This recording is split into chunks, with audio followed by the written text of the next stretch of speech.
Yo guys, welcome to this elder fiction. Today we are gonna see, what if Naruto got harem with femme Kyuubi? Part 1. Huge shout out to the 11-tailed vegetable for this story. If you end up liking this video, please consider subscribe, so without further ado, let's get into the video. 'Twas the night before Saturday, and all through the house, not a creature was stirring, not even a ninja was bored and wanted to play. She decided to mess up the forthcoming day. With a dollop of lust and a squeeze of delight, the tailed beast labored throughout the night. The work was completed when morning was nigh. The kyubi sat back and let out a sigh. At last, she lamented, my control I'll exert. This boy will become the world's biggest pervert. Saturday morning dawned and the only sounds from Naruto's apartment were the usual. Snores, followed by thumps, followed by cries of pain, obscenities, and more thumps. Naruto was waking up. The first thump. He fell out of bed. The cry. He'd landed on his skull.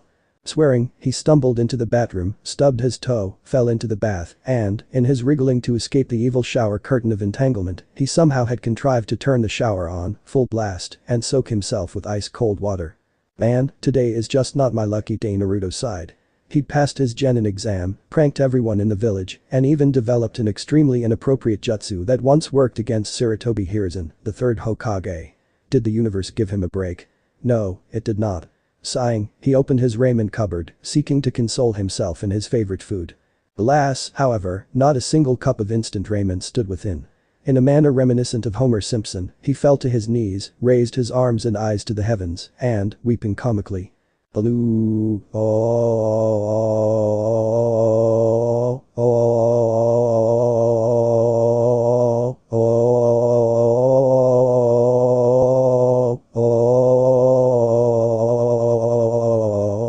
As the echoing shout resounded throughout the village, Naruto was already out of his door, speeding to the one place he could guarantee he'd taste his beloved noodle-based meal. Ichiraku ramen. As he hove into sight, the Ichiraku stand's shutters slammed up, and the smell that assailed Naruto's nostrils was miso ramen, AM style. An extra burst of speed, and the blonde was perched on his usual stool, where a bowl the size of a birdbath waited, steaming in the morning sun. Naruto thanked AM, kissing her on the cheek enthusiastically, before digging in with his customary lack of manners, too absorbed with inhaling his breakfast to notice the faint blush that warmed AM's cheeks, and finished in record time. Thanks, AM I needed that. He said, placing a 10 Ryo note on the counter, before adding another 5 1 Ryo coins. A little extra, for such good food and prompt service. The boy added cheerfully, strolling in the direction of the mini-market in search of provisions to stock his cupboards with. 1 hour, 27 minutes later. Naruto staggered out of the N-Mart, almost hidden under the weight of several bulging carrier bags. Unable to see where he was headed, he crashed into someone and only held on to his groceries through sheer determination. Placing the bags down, he turned to see who he'd collided with and smiled happily at the sight of Hinata Hyuga and bowed to her, greeting her as politely as he could. "Konnichiwa, Hinata-san," he whooped. "Great day, isn't it?" Hinata smiled timidly back and replied in the affirmative. As the pair chatted for a while, a strange feeling washed over Hinata, but she was too focused on not fainting, while still making coherent responses to her crush's comments, that she missed it completely. After 15 minutes had passed, Naruto looked at his battered wristwatch. Aw, crud. Look at the time, I gotta go, Hinata-san. I got a lot of things to do today, but I'll maybe see you later, K. Again, the strange power filled Hinata from top to toe, and she answered, in a manner that she would never have normally had the courage to, Naruto-kun. Would you mind if I spent a day with you? Naruto blinked as he tried to decipher the last part of Hinata's question. Sure, I think I'd like that a lot. He grinned. The two genin walked together, Naruto leading the way, Hinata following, as she tried to work out what had come over her, before dismissing it. She had an entire day in the company of the blonde Jinchuriki, and she wasn't going to waste a second. As Naruto put the last of the shopping on the table, he felt the urge to pee. Hey, Hinata-san. He called. Hinata appeared in the doorway, and he asked, I gotta go to the bathroom, would you mind putting these away in the cupboards? Hinata nodded and watched as Naruto disappeared through a door on the far side of the room. At once, she fell to her knees, clutching her head as a voice she didn't recognize echoed through her. Obey, obey, obey. As the voice faded, Hinata rose. She knew what she had to do. She had to serve Naruto-sama forever. She darted into life, seizing things from the bags and neatly stacking them in the correct cupboards. In mere moments, the cupboards were full and the bags were empty, but it wasn't enough for her master. Grabbing a brush from a corner, she swept the room, opened the windows, dusted the skirting, and was in the middle of washing up the dishes when Naruto walked in and stopped. Hinata saw he began, making her jump. She spun on her heel, dropped into the Caesar position, placed her hands on her knees, and bowed her head. Yes, Naruto-sama. Naruto was taken aback. Not only was a cute girl in his apartment, she was cleaning it. And, as if that wasn't enough, she was calling him Sama. Naruto stared at the sight before him. The Hyuga princess, on her knees, in front of him, ready and willing to serve, was the sweetest thing he'd ever seen. Stand up, Hinata-san. Hinata stood up immediately. The words left his lips, but she admonished him, no, Naruto-sama, please, don't call me San, I am your slave, not your equal. Naruto stared again, eyes bugging out of his head. This was almost too much. His brain could not cope. His eyes lost their focus, rolled back in his head, and he crumpled to the floor. Naruto's mindscape. Naruto opened his eyes and saw nothing. Hey, how about some light in here? He called. Instantly, a warm glow brightened the surrounding area until Naruto could see he lay in a sewer. Where the hell is this place? I've never been here before, have I? This is no sewer, kid. This is in fact your mind. As the deep rumbling voice quieted, Naruto brought his hands up in a crane-style guard and called out in challenge, who's there? I'm telling you, you don't know who you're messing with. The silence stretched, then the other voice returned, chuckling merrily. Hey, I didn't know who I'm messing with. My dear kid, I know exactly whose body I'm trapped in, thank you very much. Naruto's eyes widened as he took in the sight before him. 2 pointed ears, red fur, 2 glowing red eyes, 1 mouth filled with sharp teeth, 2 forepaws, 2 hind paws, and 1, 2, 3 9 waving tails. Oh, my kami. Naruto breathed. The eyes blinked slowly at him, showing mild interest. You're the Kyuubi no Kitsune, the 9-tailed fox. Naruto yelled. Yes, kid, I am, but listen. I don't mean anyone any harm. If anything, I surrender myself to you. I am trapped in your mind, and you could quite easily defeat me. It's a lot harder for me to even communicate with my host, shall we say. Oh, let me slip into something a little more fitting. As the Kyuubi finished speaking, a haze of light surrounded it. When the light faded, an elderly woman was standing before a bewildered Naruto. Whoops, quavered the old lady. Again, the light. Now, a 6-year-old girl sat on the floor, sucking her thumb. She stopped sucking and pulled her thumb out with a pop. Darn, once more, she said. The light reappeared a third time, cloaking the child. As it faded, the sight Naruto took in gave him a massive nosebleed. The teenage girl now before him was gorgeous. She had hip-length dark red hair that flowed like water. She had creamy pale skin that almost glowed. Her emerald eyes held no sign of malice, instead filled with warmth, love, and fear. Naruto had noticed these attributes, as well as seeing that the Kyuubi had large D-cup wrists, a pert, round face, and long, smooth legs. Her fipples were a pale rose color, and Naruto's thoughts ground to a halt. And naked lady. He cried hoarsely. The Kyuubi tilted her head on one side, closing her eyes, and smiled, giggling a little. Like what you see, Naru-kun. She said, softly, but still loud enough for him to hear. Naruto staggered upright and started to shake. What's wrong with me? He wailed. The Kyuubi dashed over to him and fell to her knees in front of him, her palms flat on the dank floor. Naru-kun, what is it? Did I do something wrong? She whimpered, her bottom lip quivering. Staring down at the penitent girl, Naruto started in fear. You demon child, me pain you fox, he muttered over and over. Kyuubi's heart filled with sadness, and she threw her arms around the shocked teen and burst into floods of tears. I'm sorry, Naru-kun. She blubbered into his shoulder. It's my fault. Naruto's arms folded around the sobbing girl's back. Despite the fact that she was the Kyuubi, she was a crying girl right now, and Naruto never liked seeing anyone upset, even if they were the source of 16 years of pain and humiliation. He rocked the sobbing woman in his arms and held her until her tears dried. She pulled away and wiped her eyes, sniffing as she did. Naru-kun, she whispered. Can you ever forgive me? Naruto looked at the being before him, and he didn't see the 9-tailed fox, the destroyer of the leaf. He didn't see an enemy. He saw a fragile, tender-hearted, open, loving girl, about his age, staring up at him with pleading eyes. Leaning over her, he knelt down and kissed her on the mouth, eliciting a startled squeak from her. Does that answer your question? He said softly, and then yelled as the girl launched herself into his arms, repeating, thank you, thank you, thank you. Knocking him off his feet and onto his back. Perched on his chest, the girl's legs were slightly parted, giving a stunned Naruto a clear shot down between her thighs. Kyuubi. He spluttered before she closed her legs and smiled warmly at him. No, Naru-chan. Call me by my name, Kurama. Kurama, then. Can you explain what's going on? Hinata's been acting strange, calling me her master, do you know why? Kurama sat back, giving Naruto a good look at her tits. As a matter of fact, I do. I'm the cause of the problem. You see, I'm in heat and my hormones are going to affect the females around you, driving them to fulfill your every desire in order for you to fuck them.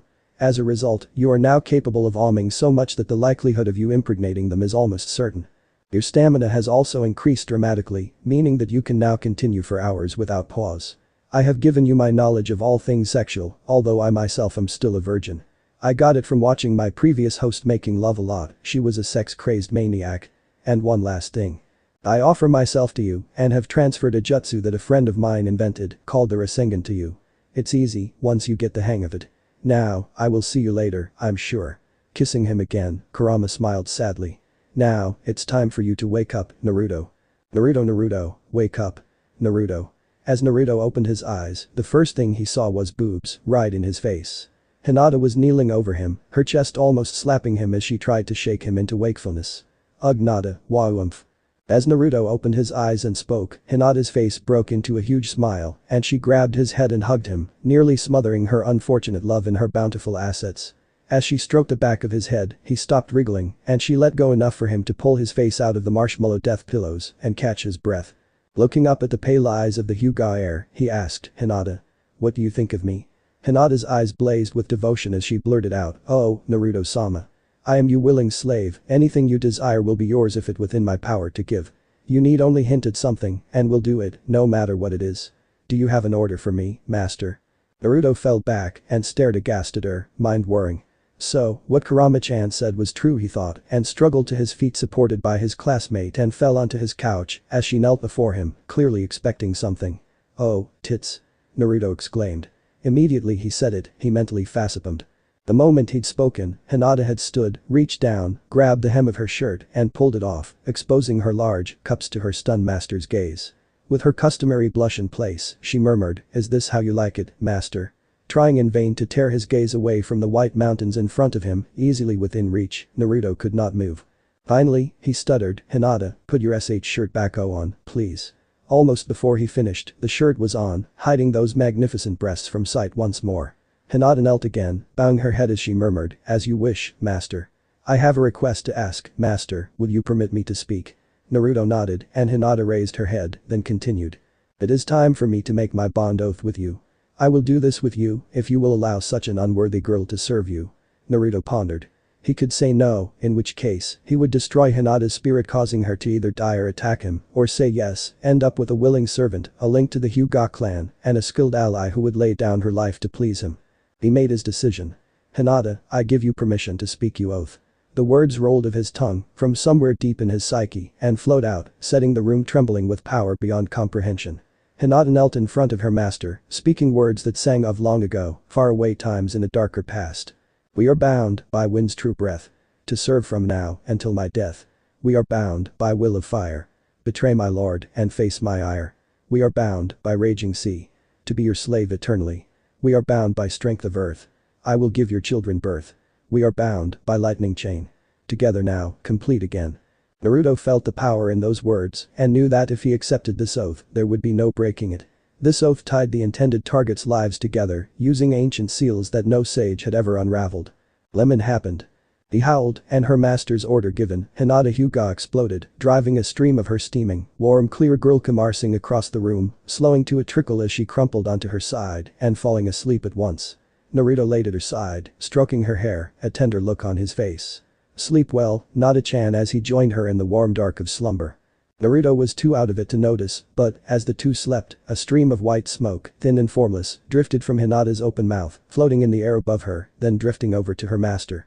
His slow breaths drew the smoke into his lungs, and it passed into his chakra system and found its way to the seal on his stomach.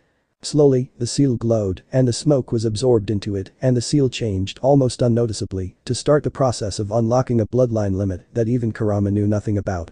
Ooh, yawned Naruto, stretching in a leisurely manner before he rolled over and rubbed his cheek against his pillow. Frowning, he opened his eyes. My pillow doesn't moan, and it doesn't have a fold line in it, he thought before he grinned lecherously. He hadn't sunk into his pillow, but into Hinata's pillows instead. Hinata mewled cutely as he kept pressing his face into her large mounds before she opened her eyes and eeped.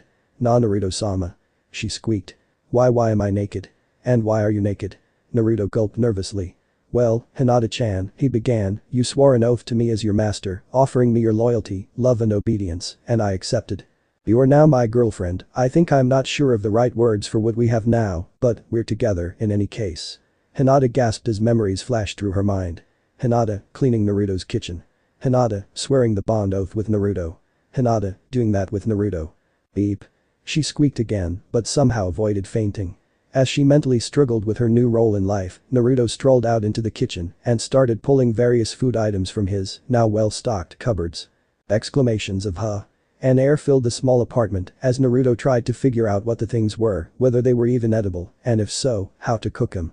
Hinata rose from the bed she'd shared with the foxy young man, dressed, and followed after him, only to fall on her luscious butt, lolzing her head off at the sight of Naruto, wearing a colander on his head, about half a roll of cling film around one leg, his other foot in a bucket which had somehow been filled with milk, 3 eggs smeared over his chest. Spaghetti shards sticking out of the holes in the colander, and about half a kilo of plain flour over his face, neck and, well, the rest of his body. Hinata-chan, he started, looking sheepishly at her, before holding up a courgette. "What is this thing?" When Hinata had pulled herself together enough to only chuckle at the sight, rather than laugh like she was about to die of the funnies, helped the poor boy into the shower, while she cleaned up the mess and made breakfast, humming cheerfully to herself the whole time. Naruto wanted her, and she was more than happy to be his sexy lil slavey girl.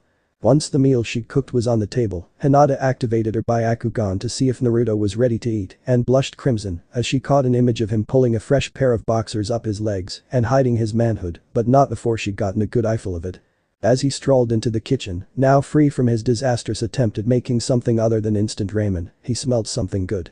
When he entered the kitchen again, he saw a breakfast that looked like something out of a dream. Miso soup, rice, rolled omelets, pickled eel, and a pot of freshly brewed green tea. "Hinata-chan?" he said. "Yes, Naruto-sama." She replied, bowing to him. "Did you make all this?" "Hi, Naruto-sama. Is it not to your liking?" Naruto sat at the table, breathed deeply, and then grabbed a bowl and some chopsticks. Filling the dish with miso soup, he picked up a spoon and slurped up a great mouthful, then froze.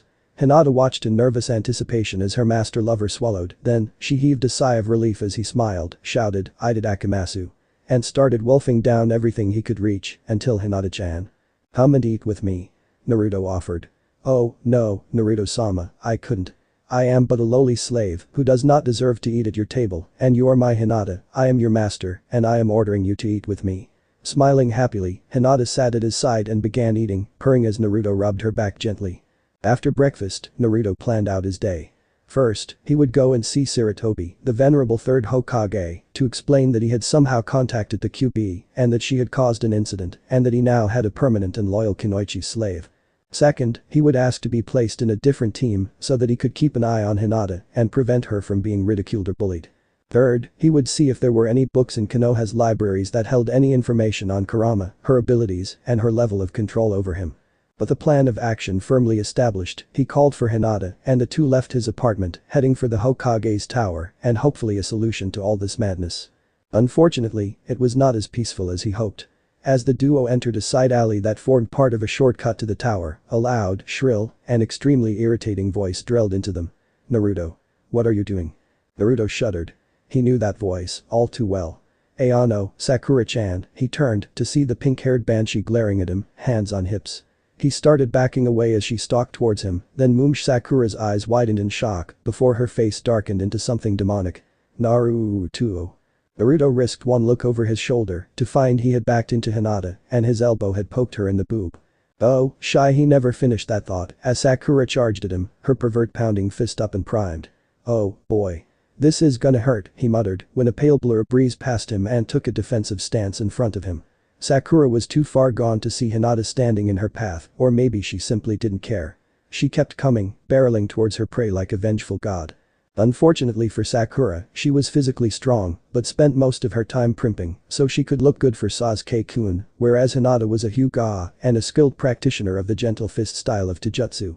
Hinata activated her Byakugan and, without a moment's hesitation, began launching precise painful strikes into Sakura's Tenketsu, stripping her of her chakra and paralyzing her, before forcing Sakura down of her front before Naruto. Hinata then knelt on Sakura's back, fist beat back to deliver another strike, but Naruto had different ideas. "Hinata, stop," he said, almost casually. Hinata's clenched fist halted less than an inch from the back of Sakura's head, pulling back from a Gyuuken strike that would certainly have killed her. Standing up, Hinata bowed in submission, murmuring, "Hi, Naruto-sama." Sakura lay there, unable to believe it. Hinata. Defending that baka pervert. Why? Naruto beckoned, and Hinata skipped over to join him, and they started walking down the alley again, leaving Sakura lying in the dirt, looking very pissed off. "Hey. Let me up. Undo this thing, damn it."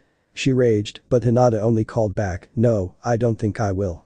You attacked Naruto-sama without provocation, so I punished you. It'll wear off in I don't know, about 3 hours." Ignoring the howling bitch behind them, Naruto led his Hyuga champion onward to meet the Hokage.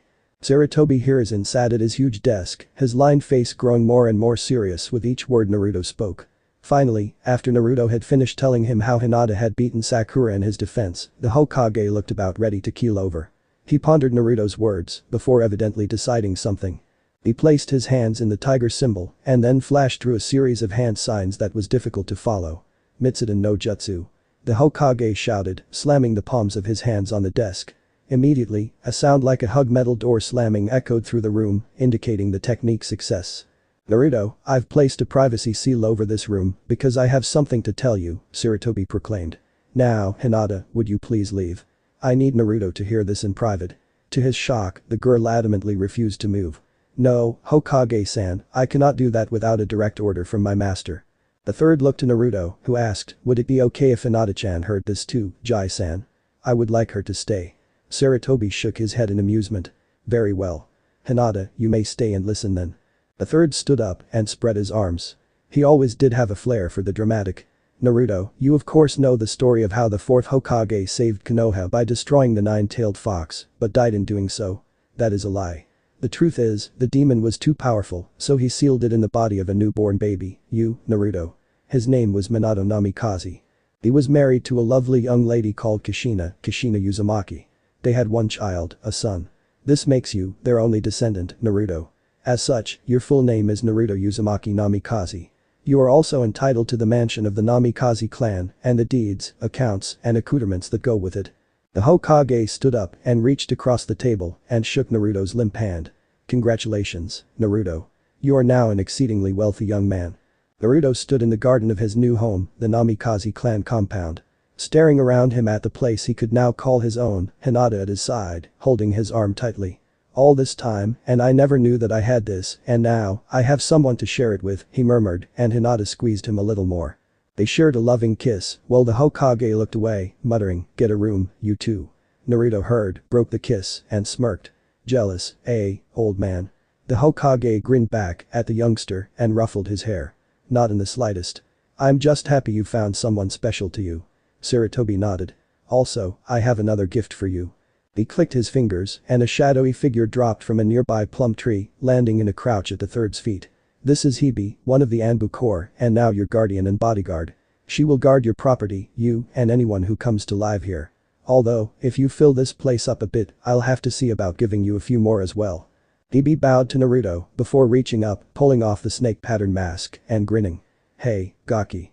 Naruto's eyes widened, his face lit up, and he hugged the Anbu operative. "Anko ni-chan. Woohoo." Naruto held Anko close, looking up about an inch into her indigo eyes. "Hey ni-chan." He grinned and Anko smiled, genuinely pleased to see the blonde ball of energy, and hugged him tighter. "Hey yourself, kiddo. And wow, you've grown, soon you'll be taller than me," she said with a fake sad face, before giggling as Naruto tickled her under her ribsage. It was one of her few weaknesses, but Anko was extremely ticklish in a certain spot under her ribs, and Naruto knew exactly where to wiggle his fingers. St stop that, Naru-chan, the Takubetsu Jonin raffled as Naruto tickled without mercy. Haha, nope, he smirked, then Hinata, who'd been looking on jealously, fell upon Naruto and started worming her fingers into his sides, making him forget Anko's torture and start rolling around on the lawn, kicking and yelling playfully, as Hinata kept up the punishment. After 20 minutes of petting Naruto, Hinata felt that she'd established her place as Naruto's alpha slave, so she let him up and grinned triumphantly at the purple-haired girl. Anko stuck her tongue out at her. Naruto caught his breath and then asked, "Anko-ni, can you show us where the kitchen is? You'll need to be sitting down for what I have to tell you." "You did what?" Anko shrieked loudly enough to break one of the sound seals put up by the third before he left. As the jutsu unraveled, Anko slumped in her chair, heartbreaking inside. Damn, I should have made my move during the Chunin exams, now he's the master of that little Hyuga princess, and I'm completely out of the picture. Steeling herself, she took a deep breath and then asked, so, how many slaves do you plan on keeping, Naruto? Naruto's face fell into a contemplative mood and he said, I really have no idea, but I hope at least a few, maybe 3 or 4. Anko nodded, then stood and stretched, pushing out her chest noticeably. If I can't win Naruto's heart, I can damn well show him what he's missing, she thought, noting with satisfaction that his eyes were glued to her assets. As she turned and started rummaging through cupboards, she felt eyes on her ass. As she pulled a wok from a shelf, she turned to the wood-burning stove and made a tiger hand sign. Fire style. Fire spit jutsu. Anko called, then hawked a flaming loogie straight into the stove, lighting the stove neatly. As the flames rose, she poured oil into the pan and diced chicken fillets, then slid them into the pan with crushed garlic and ginger, and kept the heat on while a shadow clone sliced carrots, peppers, mushrooms, courgettes and a second clone heated water for noodles with a fire breath jutsu. As the chicken and vegetables flash fried, Anko focused her chakra to her feet and speed boosted round the room, setting 3 places at the table, then draining the noodles the moment they were done. She tossed them lightly in soy sauce and then placed the bowl on the table, pulling the stir-fry from the heat and laying it on a mat so as not to burn the wood. Well, dig in, Anko offered, and the 2 hungry teens filled their plates and with a chorus of itadakimasu. The 3 set to work demolishing the good food. Sitting back, Naruto picked his teeth and stood up, carrying his plate. What are you doing, Naruto-sama? Hinata asked. Tidying up. The confused blonde answered. She shook her head. No, as your slave, the cleaning is my privilege, so, please, sit and relax. Anko snickered at Hinata's use of sama, and Naruto blinked owlishly at her.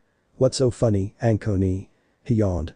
Anko's heart swelled as he made the cutest little sleepy noise, and she scooped him up and carried him on her back to the master bedroom, gently laying him on the 4-poster, then lying down and curling up next to him, spooning his back, leaving his chest for Hinata. A few hours later, Anko woke to find Naruto smiling at her. Sleep well, Anko-ni? He purred. She stretched and yawned. Oh, yeah. This bed is great, I could sleep here forever. Naruto's eyes glinted. Oh, really? It seems that you have designs on my bed, Ni-chan. Well, seeing as I have an offer for you, you might soon be spending a lot more time in it. What do you mean? Anko asked, nervous anticipation flooding through her body. Naruto's eyes crinkled at the corners as he smiled. Will you join my harem as one of my girlfriends, Anko-chan? I promise I'll treat you good and you won't have to worry about going on missions to support us. After all, I am the son of the 4th Hokage and you were released into my service. I believe that gives me the option to grant permission to allow you to take assignments. So? Would you say? Anko's eyes widened and she started crying. She threw her arms around Naruto's neck and the blonde ninja had only one thought in his head. Stop Anko crying.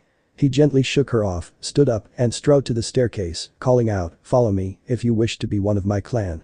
And Anko stood and, as if in a trance, she moved after the boy like the wake of a boat. He led her down the stairs and instead of turning right, which would have taken the pair to the kitchen, he headed left and along a sloping passage, took another left turn and stopped. Anko caught up and saw why he'd come to a halt. The passage terminated in a dead end. She turned to go back, but Naruto clasped his hands in the ram seal and channeled a drop of chakra. Kai. Anko stared in amazement as the wall at the end of the corridor grated, shook, and slid seamlessly into the floor, leaving a hidden way open to them. Following the hall, Naruto seemed distant, as if he was concentrating hard.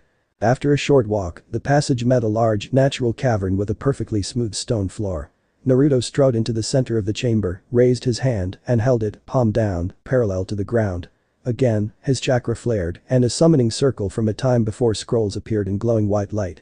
Naruto's eyes were also glowing with ancient power. When he spoke, the chamber echoed. Anko. Come here. Anko stepped forward, joy singing in her heart. She entered the circle, then knelt in front of Naruto. Speak your blood oath to me, and let 2 become 1. Anko opened her mouth but then, she heard words pouring from her mouth. They were not the words she'd meant to use. We are bound, through will of fire. My choice to serve, my one desire. We are bound, through wine's cool touch. I live to be the one you clutch. We are bound, through strength of soil. I work for you, in love I toil. We are bound, through flowing streams. To you, my lord, I give my dreams. We are bound, in blood and steel. To you I bow, to you I kneel. We are bound by lightning shock. Your heart, the key. My heart, the lock. Naruto stared impassively at Anko, and then smiled. Anko Mitarashi, the snake bitch. No longer shall you be known as such. From this day forth, you are Anko Namikaze Uzumaki, the Foxfire Girl." He flexed his palm, and 2 cups of sake materialized. Picking one up, he drank it, while Anko copied him. When the cups were drained, they vanished. Naruto raised his right arm, and bold black lines began weaving themselves around his forearm. He reached out and laid his palm on Anko's seal. His face took on an animalistic quality, and his teeth grew longer and sharper, the whisker marks on his cheeks thickening. "Begone, cursed seal that binds my love," he bellowed, and the seal started screaming, as if in horrendous pain. Anko felt the sick shock of Orochimaru's failed sigil break into shards and knew, for the first time in a long time, that she was finally free of his influence.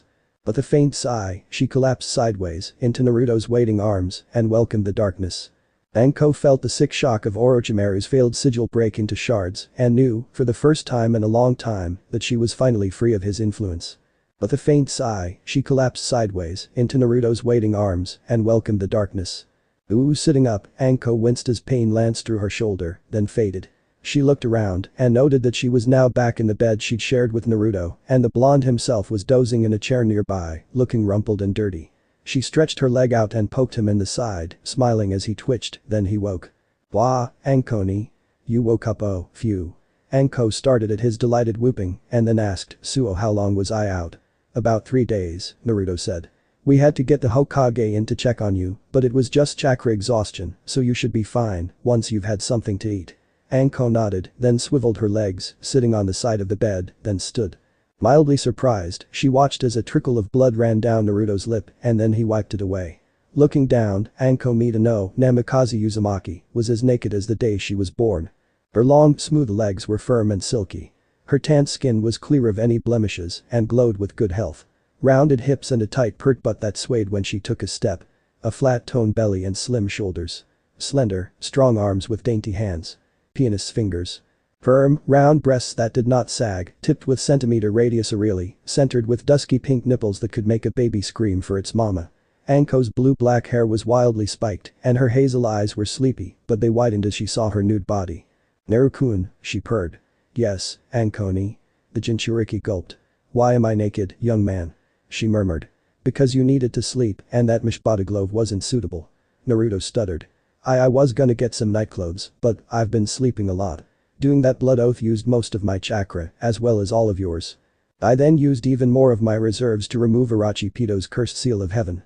Anko froze. "So, you truly did destroy that scaly bastard's hold on me. That means more to me than I can ever repay." Naruto grinned as Anko's lips curved into a genuine smile, one of the few she's ever made. Anko reached out and gently seized Naruto's wrist, pulling him off his chair and into her lap, where she nuzzled her head into his shoulder, and then, looking up at him, she leaned forward and kissed him on the mouth. Lemon happened. "All entrants will be mentioned as thanks, unless you don't want me to. Better sharpen those pencils, and good luck, all of you." The song that inspired this chapter was Rufus Wainwright's Hallelujah. "Anko-chan. You're so tight." Naruto groaned as he started moving, while Anko just lay there, a fucked stupid expression on her face. So good, she thought, as she lay there, getting the love she always wanted. Anko just lay there, letting Naruto move. She swore that she could hear music. As he pumped, she could feel a spring in her core winding tighter and tighter, drawing closer to her limit. "Oh, Naru-kun. Oh, so good."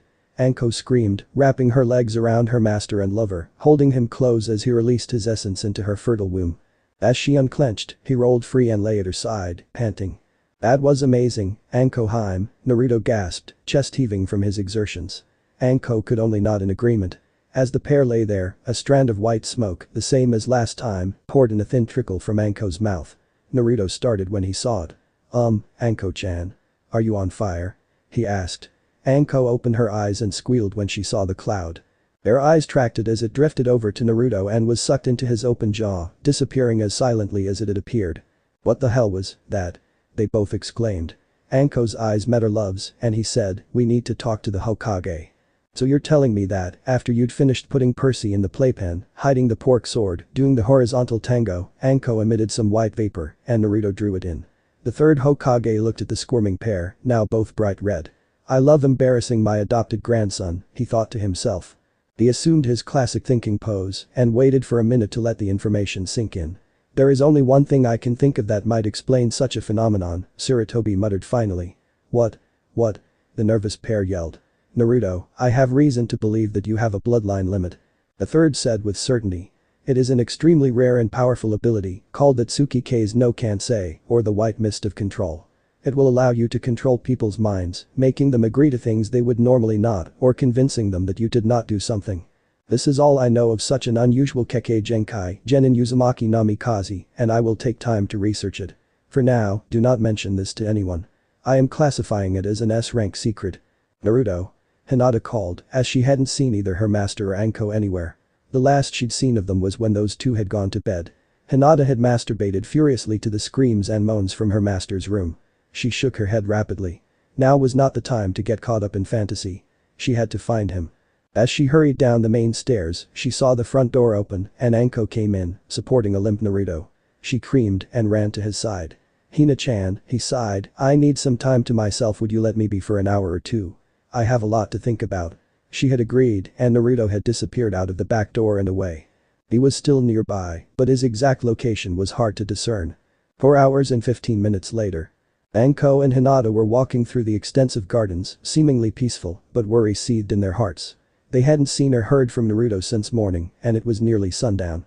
As they rounded the corner, Anko spotted an orange-red light spilling from an open doorway, accompanied by the sound of metal on metal.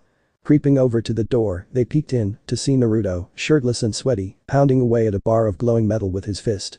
He lifted it from its resting place on an anvil, and then plunged it back into the fire, forming a swallow hand sign, and causing a gust of wind to wash over the flames, heating the metal from its yellow shine to a white glow.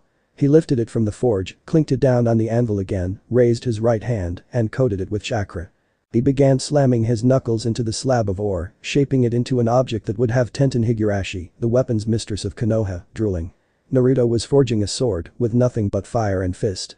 A small pile of already finished weapons lay in a heap on his workbench, shining like ice. As he doused the blade in a stream of water he spat from his mouth, the gleam of heat died, leaving a sword blade that shimmered like ripples of water in the sunlight. Naruto's lips twitched in a faint smile, and he moved to a pile of wood and leather scraps.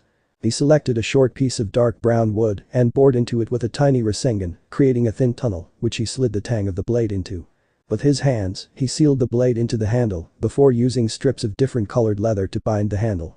Red, yellow, blue, green, orange, over and over, Naruto plaited the strips into a grip that was as magnificent as the rest of the piece. He laid it on the pile of completed swords and then started categorizing them.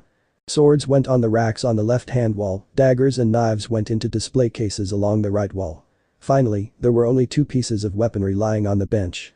The one that Anko and Hinata had seen made, and another, hidden under a cloth. Naruto heaved a sigh, then started heading back to the forge. "You'd better come in, or you'll stand there all night," he called.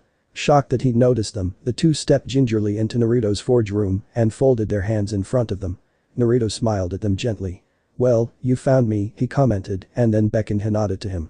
She stepped up, and he picked up the sword he'd been making when they'd seen him first. "This is the Akaham no Konoha, the Red Princess of the Leaf. She is yours, and will come to you when you call. She is a fine sword, and will adjust to you over time." Handing Hinata a matching leathern saya, he picked up the item on the bench, covered in a white cloth. Striding over to Anko, he handed to her in the formal offering, 2 hands holding it out. When she took it, the fabric fell away to reveal a sword forged from black metal, which sucked all other light in. The edge was slightly curved, but still resembled Hinata's, except for the blade. Which was a wave-edged blade, rippled like the sea. "This is the Kuroham no Konoha, the Black Princess of the Leaf. She is yours, and will come to you when you call. This is a sword unlike any other, for if you channel a little chakra," he nodded to Anko, "the blade will change to match your skills." As Anko channeled a drop of her chakra into the hilt, the blade turned into a snake, made of silver metal with rubies for eyes. Hinata copied Anko, and the blade changed to resemble a Chinese dragon, forged from living gold, with diamonds for the eyes. As the pair gasped with shock and delight at their gifts, Naruto hugged them both and whispered, "These swords are unique and cannot be replicated. I forged them from orichalcum, the steel of the kami, which is nigh on indestructible. Watch." He picked up a poker and swung it viciously at Anko, who blocked instinctively. When they collided, the poker was cut in 2, leaving the sword unharmed, not even a scratch. Dropping the poker end, he bowed to them. "These are gifts, to thank you and honor you for your acceptance of me." The 2 girls glumped him, and he fell over, landing in a barrel of water, surfacing with his hair draped over his eyes, before bursting into peals of laughter. The 2 girls glumped him, and he fell over, landing in a barrel of water, surfacing with his hair draped over his eyes, before bursting into peals of laughter.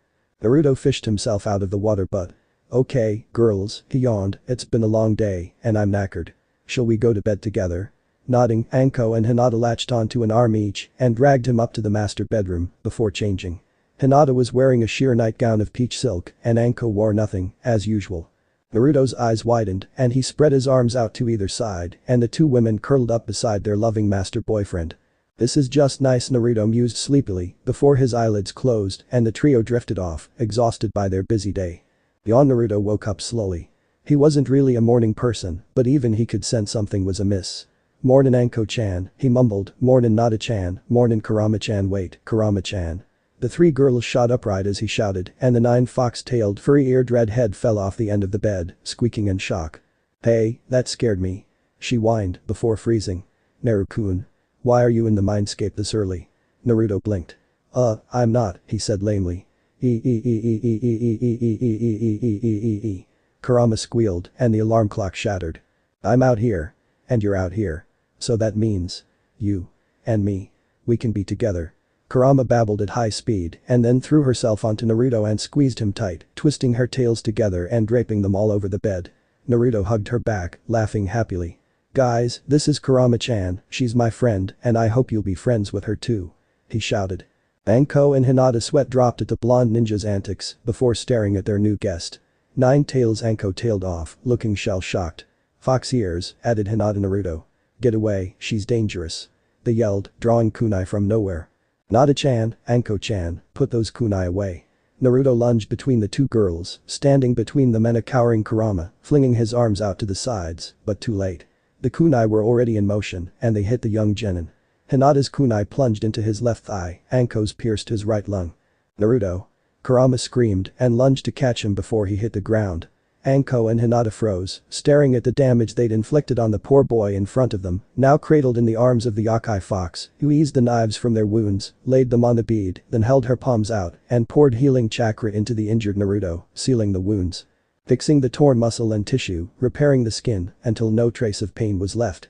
Naruto heaved a deep breath and sat up before being flattened by Kurama again. Oh, Naru-kun, you're alright. She sobbed and then let go, wiping her eyes with her forearm.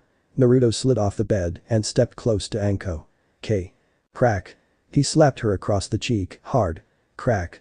Hinata received the same treatment and they sat down, blinking away tears and rubbing their stinging cheeks. Naruto-sama. Hinata stammered, eyes glistening at Dewey. Anko just stared reproachfully at him and his glare softened. I'm sorry, you two, but I need you to listen to me and trust my judgment. Kurama is the 9-tailed fox, but she told me that it was Madara Uchiha who controlled her, causing the rampage through Konoha all those years ago. The 4th Hokage could not destroy her, so he sealed her inside me, and that's why I got so much flack from the villagers. Hinata started weeping in sorrow for what she'd done, and Anko bowed low. Naruto-sama, if you so wish, I shall collect my belongings and report to the Hokage to terminate our contract. Takebetsu Jonin started to say before she was cut off by Naruto's lips and he kissed her with passion until she relaxed and started to return the sign of affection. Does that answer your question, Anko-chan? He grinned, then kissed Hinata so hard the blush raging across her cheeks could melt a stone. Now, apologize to Kurama-chan and then let's have breakfast. Naruto smiled and stepped out to use the bathroom. Once in there, he left the door open so he could hear what was being said in his bedroom. I'm sorry, Kurama-chan, but I was told that you were evil, so I attacked without thinking. Can you ever forgive me? Came Anko's voice, loud and clear. Of course, you were protecting Naru-kun and I would do the same in your shoes. It's okay, but next time, be careful where you throw those things. That was Kurama-chan, he figured, and smiled at the thought of what the 4 of them could do. Oh, I'm very sorry, Kurama-san, but Naruto-kun, he was injured and you healed him. That doesn't seem like an evil demon thing to do, Hinata tentatively inquired. Please, Hinata-chan, call me Kurama-chan, I'm one of Naruto's girls too, you know, so we should try to get on well, for his sake, K. Anko and Hinata's voices chorused, okay. And Naruto stepped out, a towel wrapped around his waist. He kissed all 3 girls and they quickly dressed. Hinata was wearing her usual, as was Anko. Kurama borrowed a short lilac sundress from the wardrobe. It had belonged to Kushina, but Naruto had given the girls free rein to choose clothes from there, as long as they took good care with them. Time skip, 3 hours. Naruto was strolling through the main street, smiling to himself. He'd taken the chance to go for a walk and promised to be back for lunch. After grabbing Gama-chan, his wallet, he'd stepped out to do a little shopping. He'd been forging a lot last night, so he needed to replenish his stock of ores, leather strips, and anthracite. Noticing a shop with a sword hanging above the door, he ducked through the curtains and stared in wonder at the sight of a well-maintained, spotless room filled wall-to-wall with weapons of every imaginable kind. Swords, knives, double blades, pole arms, and other things that Naruto couldn't even recognize filled racks, display cases, and shelves. Turning in a slow 360 acute and yelled. Yarg. He'd come face to face with a frightening suit of samurai armor and had jumped badly. Hearing the commotion, a young girl with brown hair tied in two panda ear-like buns came through a door that had escaped his notice. Hi, welcome to the Sword of Damocles, can I help you? Naruto stopped hopping about and turned before grinning from ear to ear. Tenten, how are you? What are you doing here? Are you buying something too? Tenten smiled shyly. No, I own this shop. My dad bought a second property a while ago but couldn't hire anyone to run it. I volunteered and he gave me the store. Naruto's eyes bugged out of his skull and he yelled, that is so awesome. Oh, yeah. I could use your help, Higurashi-san. Tenten laughed. Oh, please. I haven't been called by my surname in forever, just Tenten, thanks. Now, what do you need? Naruto pulled a list out of his pocket and consulted it briefly. Here. I need leather strips in various colors, 8 kilos. Mahogany or other similar hardwood, 4 kilos, shaped like a cylinder, cut into 10-inch pieces. Anthracite, fine grade, half a ton, and as much orichalcum as you've got, please. Tenten's jaw dropped. Was she hearing what she thought she was hearing all that? What are you doing with all of that? Forging weapons, Naruto replied casually. I moved into my own estate the other day and I found a fully equipped forge and discovered a talent for the art of metalwork. He reached into a pocket. Oh, while I'm here, would you mind appraising one of my pieces? I made this yesterday and I wondered what you think. After all, you are Konoha's mistress of all things sharp and pointy. Tenten agreed and Naruto pulled out a storage scroll. He opened it and retrieved a cloth-wrapped bundle, which he handed to her. When she unwrapped it, Tenten had something similar to both a heart attack and an orgasm. In her hands was the most beautiful sword she'd ever seen. It was a broadsword with a perfectly straight blade, forged from orichalcum, with a handle of teak and rosewood. The grip was carefully wrought from a single piece of electrum and gems were inlaid in the hilt and sheath. The pommel stone was a single black stone, cut into an oval. A black diamond. Tenten's mind went blank. She had made a bet with her father. If she met someone who was better at forging than she was, she would date him. In a shaking voice, Tenten asked, how long did it take to make this? Naruto though briefly, then answered, oh, about an hour. Say, want to keep it? It's your if you do. Tenten almost fainted. A sword like this was worth well over 200 million ryo, and he was offering it to her, as if it was a slice of cake. She laid it down on the counter and drew a shaking breath. Naruto-san, she asked tentatively. Hi, Tenten-chan. The blonde replied, beeping his head on one side. Will you go out with me? I promise I'll be a good girlfriend, and now I know how skilled you are at forging, there's no other man I want in my life. Please, say you'll be my boyfriend. Tenten knelt in front of the blonde and clasped her hands, as if in supplication. Tears of hope and fear of rejection shone in her hazel eyes, and she shook with nerves as she waited for his answer. Naruto pursed his lips and folded his arms. I have one question for you. He said. Tenten looked at him and nodded. Do you have any problems in sharing me? I already have 3 girlfriends, you see, and I want more. Are you willing to be one of my girls, Tenten-chan?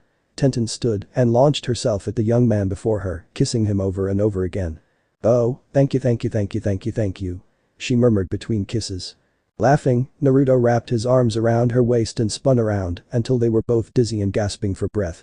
Staring into her eyes, Naruto whispered, I love you, Ten-chan, and their lips connected, so gently, but inside, Tenten's heart was soaring. She had found her place, and it was in Naruto's arms, and she was more than happy to stay there.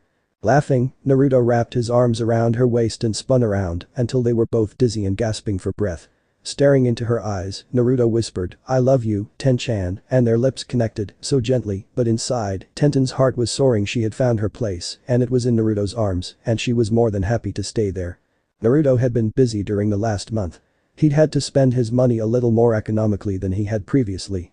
After all, he had Anko, Hinata, Kurama and Tenten living with him, so he'd been forced to lay off the ramen, but, with 4 girls more than willing to cook the most delicious food, he wasn't too upset with that. Besides, when Niji had turned up at the door looking for him, he was convinced the pessimistic boy was about to neuter him with a gentle fist, but Niji had instead issued a challenge. I will be your opponent in the upcoming Chunin exams in 6 months, he monotoned, and I wish to make a wager with you. If I win, you will release Hinata-sama and never speak to her again. If you win, I shall train you in as much of the gentle fist as I can and shall become your bodyguard. Do we have a deal? Naruto had agreed, but kept quiet the fact that Hinata had already begun teaching him the art and that his bloodline worked as well as the Byakugan did, with almost the same effect. Instead of seeing the Tenketsu, Naruto's bloodline allowed him to see the pleasure and pain points in the human body, and the gentle fist was perfect for activating them. Naruto smiled, and a trickle of blood ran out of his nose when he remembered the times he'd used the pleasure points to bring his girls to screaming orgasms, but Tenten had never joined them in bed. They made out, of course, and Naruto had often felt her up, but Tenten had said she just wasn't ready, but they could make love on her 17th birthday, which was the 9th of March, next year. As Naruto trained his bloodline in gentle fist, changing the style into a new taijutsu he called pressure fist, a pair of mysterious figures arrived at the gates of Konoha, rousing Izumo and Kitetsu, the eternal Chunin, from their dozing. Toad Sage, the two said in unison, a particularly useless skill they'd spent hours practicing. They quickly stamped out 2 passes and opened the leaf gate, ushering the 2 shrouded men inside. "Well, sensei, we're finally here," the shorter cloaked figure said to the larger. "Are the girls really as beautiful as you say? Now, Hensuke, has your master ever led you astray?" Hensuke pondered for a second and then nodded. "Yup, all the time, boss. In fact, you still owe me that 60 ryo." Jiraiya winced at the memory and then shook his head. "Enough of the pointless blathering. Let's get some research done. I need to get the next issue of Makeout Paradise on the market as soon as possible." The 2 mysterious shadows hurried down an alley and disappeared. Elsewhere, Naruto woke with a feeling of foreboding. "I sense a strange chakra, strange and pervy." The day of the Chunin exams. Naruto spent the next 5.5 months training his speed until he could outstrip Neji in a flat race. The new taijutsu that he'd perfected had evolved into 3 sub-styles. The first, he named Ascension, and using his bloodline, his eyes turned a hot pink and glowed. He could then see the pleasure centers of the human body and used the gentle fist to strike them precisely, charging his fingertips with chakra to inflict more pleasure. The opposite side of the technique was dubbed Cataclysm and inflicted horrific pain on the target. Naruto's eyes shone a sickly yellow when he activated this style and could even kill with a few well-placed blows to the ribs and stomach. The final and most deadly of the unholy trinity was known as the Overload and took on the aspects of both previous sub-styles. Naruto's left hand and eye glowed pink and his right hand and eye turned yellow. The power behind these strikes could utterly burn out the pleasure and pain centers and leave his opponent a charred wreck, incapable of even breathing on their own anymore. Naruto had sworn never to use the Overload fist on someone unless his life was in danger. The other 2 styles, however, were free to use at will. Naruto had asked Rock Lee for a little help with his gentle fist-like style, and Lee had willingly agreed, loudly proclaiming that Yosh. "The fires of youth burn brightly in your heart, Naruto-san." And after an intense 3-hour-long spar, the 2 had become firm friends. Naruto had invited Lee over and had slapped a piece of paper on his shoulder when he arrived. "What's this paper you have stuck to me, my youthful friend?" Lee asked and nearly fainted when Naruto told him, "It's a seal that will allow you to use your chakra, Lee. Consider it my thanks for earlier." Lee concentrated and suddenly a blue light flared around his fists and then brightened. "Yosh, Naruto-san. I have finally begun my journey down the true path of the ninja." Lee yelled with delight before hugging Naruto and dashing off to show Gai-sensei. Now, Naruto was preparing to take on the pride of the Hyuga, Neji himself. The 2 met in the arena and Jeku-Hate raised his hand. The match begun and the ninja proctor leapt aside as the 2 young shinobi charged at each other, chakra flaring and swirling as they tried to outmatch the other. Naruto put his hands together, flashed through some signs, and yelled, "Shadow Clone Jutsu." 4 shadow clones popped into existence and they all drew kunai before dashing straight at the bored-looking Hyuga. Neji blurred into motion, dispatching 2 of the clones in a single move. The other 2 clones pulled back and then lunged again, flipping over Neji's head and landing behind him. The first clone slashed diagonally with the kunai, but Neji hopped over the blade and kicked the clone in the face, knocking it into the second clone and dispelling them both. Landing on the sandy arena floor, Neji bowed slightly. "A good tactic, but I was destined to defeat you. No one can change their fate, my young opponent." Naruto simply grinned before creating 20 more shadow clones and sent the entire wave charging after the wide-eyed teen. Neji leapt into the air, spinning like a top, and kicked 3 clones out of the fight. 2 more swiftly followed, and they poofed away. With a quarter of his clones gone, Naruto charged in himself, hanging back to keep out of Neji's range. Neji, on the other hand, had gentle fist style D another 6, using his Byakugan to destroy the grinning blonde pests. Finally growing bored with beating up clones, Neji sprinted straight at the original Naruto, striking him several times in quick succession, and the blonde sputtered up a string of blood. Naruto. Anko yelled, staring at her boyfriend in shock. Beside her, Tenten and Hinata were close to tears. Naruto, whimpered Hinata, and Tenten put her arms around the sniffling brunette. As they watched, Naruto fell to his knees and popped like a smoke bomb. Neji started, blinking in surprise. What? A kunai whistled towards his head and he ducked. How did you do that? Naruto poked his tongue out. Durable shadow clone jutsu. It reinforces them with a solid layer of chakra, Dumbus. The infuriated Hyuga lunged at his tormentor, who dodged the first strike, flipped over the low kick, twisted out of the path of the third, and slammed both palms into Neji's gut, launching him a few feet. Twin palm heel strike, Uzumaki pressure fist style. Neji spat and wiped his mouth with the back of his hand. Byakugan and the veins around his eyes swelled, activating his Kekkei Genkai. Naruto placed his hands, palms together, formed a hand sign that looked like his right index finger through a ring made of his left hand's thumb and forefinger, and shouted "Your Tamagan." His eyes lit up hot pink, and his fingertips pulsed a pink chakra that confused Neji's eyes for a moment. Only a moment, but that was enough. Naruto shot forwards, striking pressure points on Neji's arms and shoulders, with a style which, though different, was still distinctly a gentle fist style to jutsu. With every blow that hit, Neji felt overwhelming euphoria. This shouldn't feel go odd, but I can't focus. Naruto. What is this? Naruto sniggered and replied, a trigram 64 palms, ascension style. His eyes changed color, from hot pink to rusty yellow. Now, try this. A trigram 64 palms, cataclysm style. He performed the same move again, but this time, where there had been a fuzzy feeling of warmth, now all that Neji felt was excruciating pain. Arg, Kami, this hurts. He screamed, sinking to his knees. It felt like his soul had been torn out, fed into a mincer, and then doused in vinegar and acid before being fried. Jeku, the proctor, reappeared, checked Neji over, and then held up one hand. The winner of the fight between Neji Hyuga and Naruto Uzumaki is Naruto. The crowd were stunned.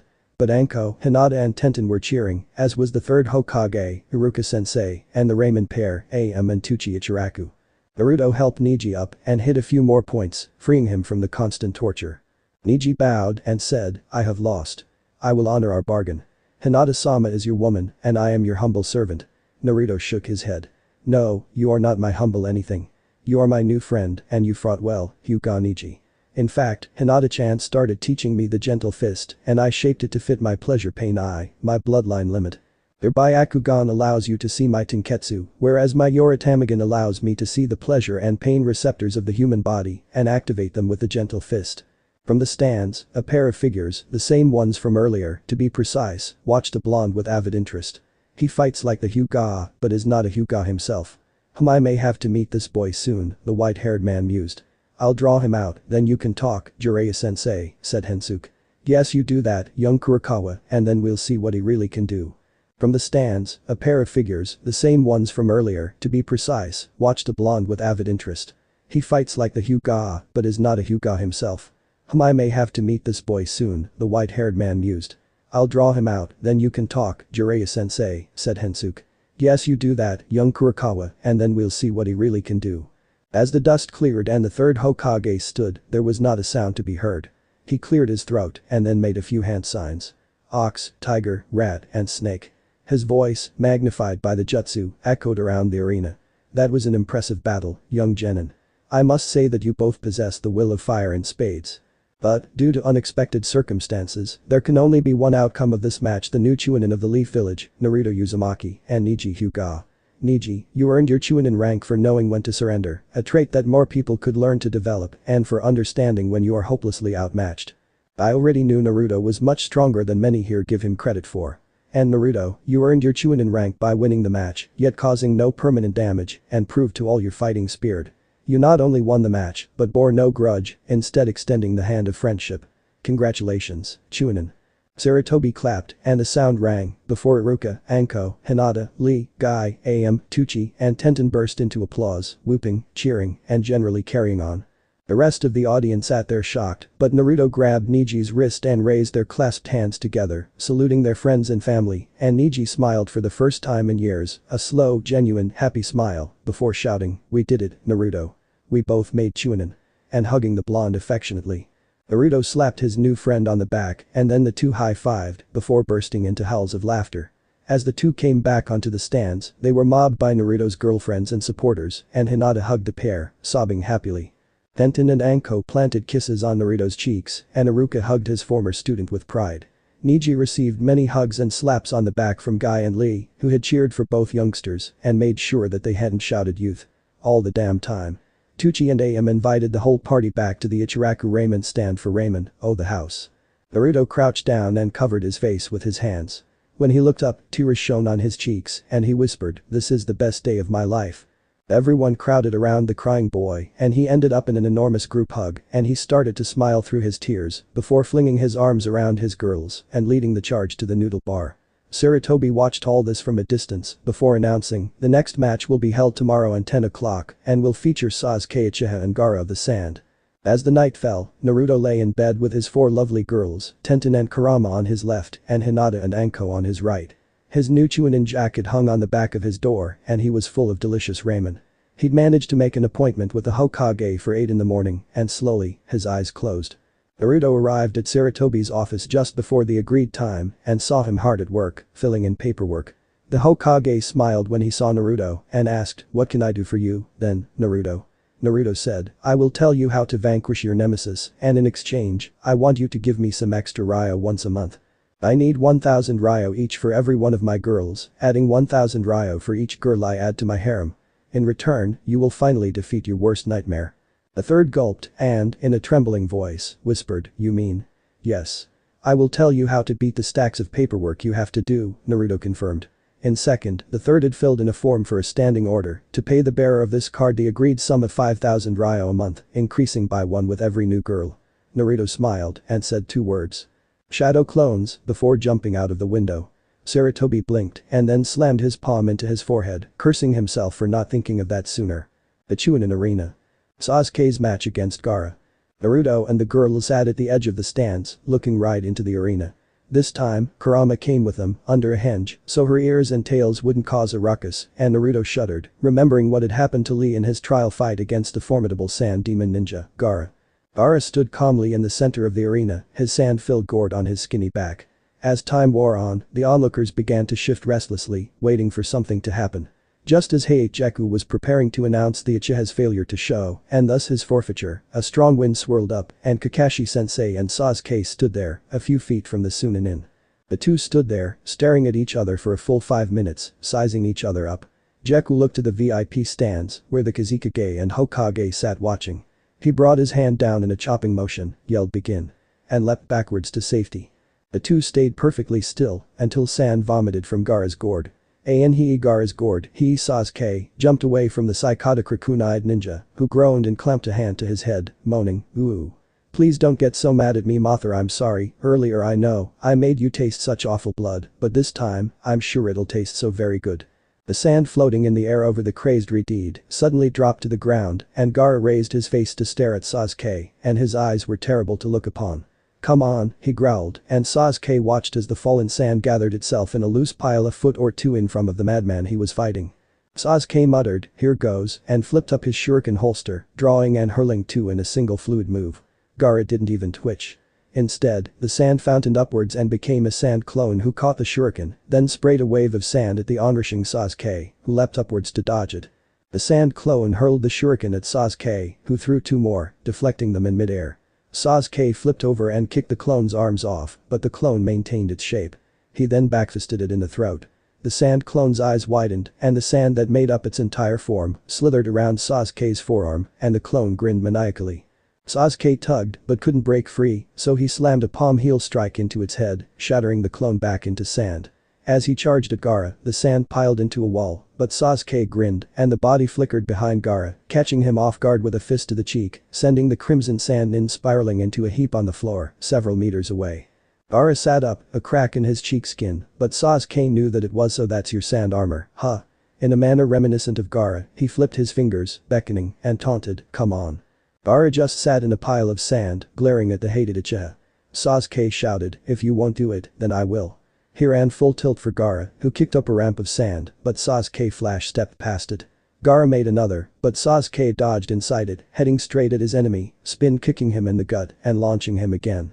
"What's the matter, Gaara? Is that all you've got?" He sniped, and Gaara slowly rose. Sasuke dashed straight at Gaara as he stood, and Gaara raised a ring of sand to halt a frontal assault. Sasuke just ran in circles around the Sandman, blurring with the speed of his passage. As Gaara tried to follow him, Sasuke flipped over the sand barrier and kicked him in the side, then grabbed Gaara's gourd straps and pulled him straight into a knee-to-the-stomach attack. Now, both Gaara and Sasuke were breathing heavily, Gaara because he was the one getting battered, and Sasuke because he was behaving like an emo version of Lee. Gaara placed his hands in the horse sign, and his sand formed an orb around him, obscuring him from sight except for a small, star-like gap. Sasuke ran straight for the sand ball and threw a punch that would have connected but for a dozen spears of sand that thrust from the ball, nearly skewering him like a duck kebab. A trickle of blood ran from Sasuke's knuckles as the sharp sand cut at him and he vaulted backwards and the spears retracted. Another trickle of blood dribbled from his leg and his Sharingan was eating into his chakra reserves with alarming speed. As Sasuke watched, a vortex of sand formed in the air above the sand mochi, come on. Gaara's sand ball looks like a mochi dumpling. And slowly formed an eye in the air. Sasuke used the back of his right fist to wipe the blood from his cheek and flared into motion, throwing a trio of kunai which bounced off, Flash stepping above and lashing out and hitting the sand ball, all the while dodging the sand spears and listening to Gaara's foreign babbling. The spears chased Sasuke around the arena and forced him to flip and twirl like a manic-depressive ballerina until he backed off. Glaring at the sandy blob, Sasuke unclipped one of the bands around his left forearm. He backflipped several times, skating straight up the arena wall and crouching there with the tree-walking technique, quickly forming a short string of hand signs, placing his palm parallel to the wall. Corpuscence started flickering and surging around his palm, and he poured more chakra into his hand, increasing the power of the attack he was forming and the amount of electricity along with it. Sasuke swung his lightning-filled left hand back, carving a path in the wall's surface, and hurtled down the wall, accompanied by the sound of hundreds of chirping avian things. As he plummeted, he left a trail marking his path in the wall and kept running when he hit the bottom, heading straight for Gaara's sandball. Dodging the spikes, he slammed his left palm into the surface of the orb, yelling, "Chidori. 1,000 birds." Naruto bolted upright, staring in shock and a little fear at Sasuke's jutsu, knowing that it was of an almost unmatched power. An A-rank assassination jutsu, it was only to be used in the direst of circumstances. What the hell is Kakashi-sensei thinking, teaching something like that to that duck-butt-haired emo? He was jolted from his distraction when an ear-splitting howl burst from the ball of sand. I. Blood. It's my blood. Sasuke struggled, but his arm was stuck in the sand ball. He ramped up the jutsu again, and the unearthly howl boomed forth again, if possible, louder than before. He wrenched himself free, followed by an arm of sand, limned with blue veins. The arm flailed about, then drew back into the sand ball, leaving a perfect circle in the side of it. An eerie, echoing growl that sounded like nothing human emanated from the hole.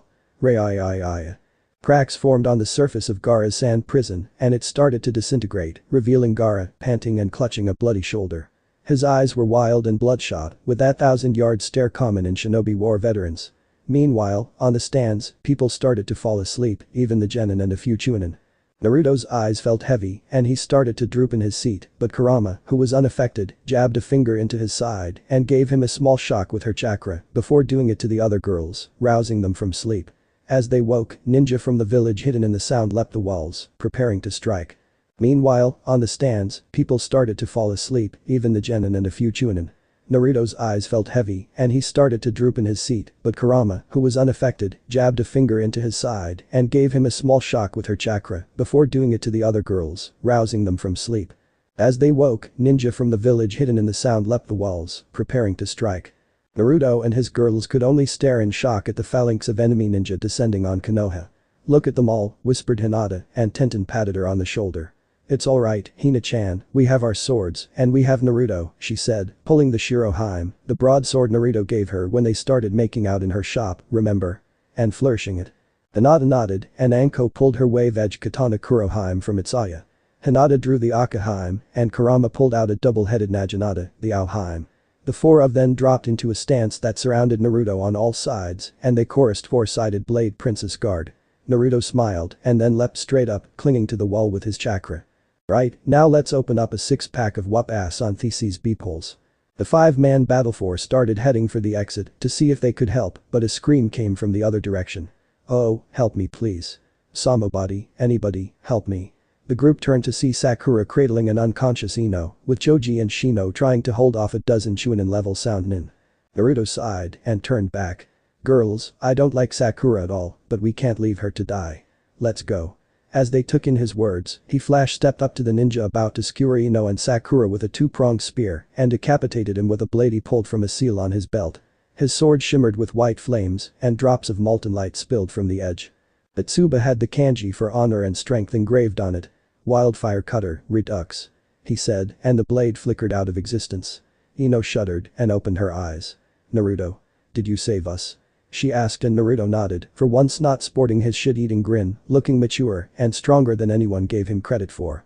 While Naruto was busy playing the hero, Hinata lashed out, cutting through the guard of one of the Odo nin, dropping him in a heap as she ran him through. Anko whooped like a siren as she slashed down another 3 in single stroke, and Tenten was counting out the times she'd blocked a strike that would have killed her, toying with her fourth opponent. Slicing through another of his kunai, she stabbed towards High Head, but instead dropped the tip and took him in the stomach. The other 4 were surrounding the motionless Kurama, waiting for her to stop spinning her bladed staff. They were unpleasantly surprised when their heads fell off. Kurama stopped whirling her Naginata around and poofed out of sight. Shadow clones, rule. The real Kurama said, giggling as she wiped the edge of her blades clean of blood. The girl surrounded Hinata as she shook, unable to believe she'd taken someone's life, even the life of someone trying to hurt her. After a few minutes of murmuring soft words, Shino stepped forward. My thanks, Naruto, he buzzed. We were at our limits. Another minute or two and we would have been slain and the girl either raped or tortured. Naruto smiled briefly, then reactivated his sword and spun, cutting another ninja in half. The unlucky sound ninja had been trying to sneak up on Naruto to assassinate him, but had kicked a stone and revealed himself. Naruto powered down his light katana and ordered, form up, Shino and Choji. We need your help. My team and I will head to the Hokage and do what we can to assist him. I want you to try and rescue as many civilians as you can. Here, take a few shadow clones with you, they'll take orders from you, and they can fight as well as I can. Naruto performed the jutsu, and 8 clones stood before him. They saluted and then followed after Shino, who split the force in 2, 4 with him and 4 with Choji. Ino and Sakura headed for the shinobi shelters in the lower town. They both knew they wouldn't be anything other than a liability. Orochimaru. Bellowed the third Hokage, glaring at the Kazekage through aged eyes. Why are you doing this? Where is the real Kazekage? Speak. Orochimaru grinned, his long tongue sliming between his pale, slug-like lips. My. How long it has been since we came face to face like this, isn't it, sensei? How have you been? Old. Me, I'm getting younger by the day. Saying this, Orochimaru reached up and pulled at the face he wore, the likeness of the Kazekage of Suna. As he tugged, the skin tore away and the original Orochimaru peeled out of it, like a bug from a cocoon. He continued, as for the Kazekage, he's dead. I ambushed him just on the border of the land of fire, killed him, and took his skin for my own. For all intents and purposes, I am the Kazekage. Sarutobi's eyes widened upon hearing of his old friend's death and he shook with rage he hadn't felt in decades. Orochimaru, I should have killed you myself, but I entrusted Jiraiya with doing so. Evidently, he could not strike down the beast he once called friend. Sarutobi shrugged off his robes and stood in tight-fitting ninja battlewear and formed a few hand signs. He bit his thumb and blood welled. Kuchius no Jutsu. An ancient monkey snapped into existence beside him and growled at the snake Sanin opposite. Well, old friend, the monkey intoned, it looks as though our final battle together approaches. Sarutobi nodded solemnly. You're right, Enma. I have need of your strength one last time. And glad I am to give it, my old ally, Enma smiled in a parody of happiness. They both knew that today, one or the other, would die. Naruto arrived at the Hokage's location and immediately noticed 4 Anbu creating a barrier around it. Other Anbu operatives were already clustered around the blue force field, but none was trying to break in. Naruto landed next to the Anbu leader, followed by his women, and asked what's the sitch. The Anbu replied, Naruto. It seems the Hokage is inside this barrier, but none of our jutsu can break through. Furthermore, anyone who touched it disintegrates. Naruto reached out with the handle of his sword and activated it. The blade slid into being, but when it came into contact with the shield, a horrible screeching sound, like fingernails down a giant's chalkboard, ripped through the air. Naruto shrugged and dispelled the blade. Of course, that would be too easy, he muttered. Right, let's try something a little more extreme. He turned to Enko, Kurama, Hinata and Tenten. Right, girls, I need your help with this. I'm going to make a Rasengan and I need you to place as much chakra as you can spare into it. Please. The quartet nodded instantly and placed their hands on Naruto's shoulders and hips. Naruto started pouring all the chakra he had into the construction of a Rasengan and soon the familiar orb grew from nothing. This time, it wasn't blue, but it swirled with yellow, pink, red and green. He started pulling the Rasengan into a spike and then it started spinning like a giant drill bit. Naruto slammed the point of his new Rasengan against a barrier, shouting, "Giant Rasengan. Heaven-piecing drill." And, unbelievably, the Rasen drill began boring a hole in the side of the blue cube. Inside the barrier, Sarutobi was being hard-pressed to stay alive.